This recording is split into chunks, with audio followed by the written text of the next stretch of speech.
তথ্যমন্ত্রী হাসানুল হকিনু বলেছেন, গ্রামীণ জনগোষ্ঠীকে কুসংস্কার ও ধর্মান্ধতা থেকে দূরে রাখতে কমিউনিটি রেডিও গুরুত্বপূর্ণ ভূমিকা পালন করছে।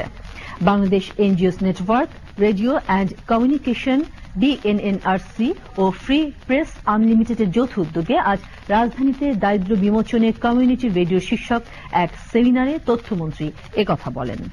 BNNRCর board of trustee chairman Rezaul Karim চৌধুরীর সভাপতিত্বে সেমিনারে অন্যান্যের মধ্যে ভারতের কমিউনিটি রেডিও বিশেষজ্ঞ আশিস সেন, ফ্রি প্রেস আনলিমিটেডের দক্ষিণ এশীয় কর্মসূচি ব্যবস্থাপক দেশি দামিয়ানোভা, ঢাকাস্থ নেদারল্যান্ডস দূতাবাসের রাজনৈতিক ও অর্থনীতি বিষয়ক প্রধান সচিব হেনরিক ভান এস্ট, বাংলাদেশ বেতারের মহাপরিচালক কাজী আফতার উদ্দিন আহমেদ ও তথ্য সচিব মর্তুজা আহমেদ বক্তব্য রাখেন।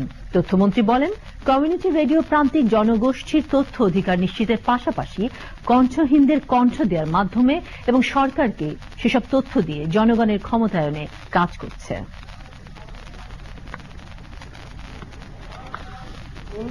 গরিব তাদের ক্ষমতাহীনতার অভিশাপ থেকে, কুসংস্কার থেকে, ধর্মান্ধতার অভিশাপ থেকে তাদেরকে বের করতে কমিউনিটি রেডিও বিরাট ভূমিকা রাখছে। পাশাপাশি লোকজ জ্ঞান, লোকজ সংস্কৃতিকে সামনে আনার জন্যও কমিউনিটি রেডিও বিরাট ভূমিকা রাখতে শুরু করেছে। তেঁতুল হুজুররা নারীদের কণ্ঠ স্তব্ধ রাখতে চায়, কিন্তু আমাদের কমিউনিটি রেডিও এই কণ্ঠস্বরহীন নারীদের কণ্ঠদান করার জন্য দিনরাত কাজ করে যাচ্ছে।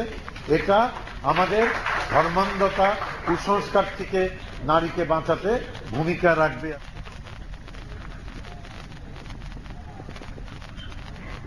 বিশ্ববরেণ্য চিত্রশিল্পী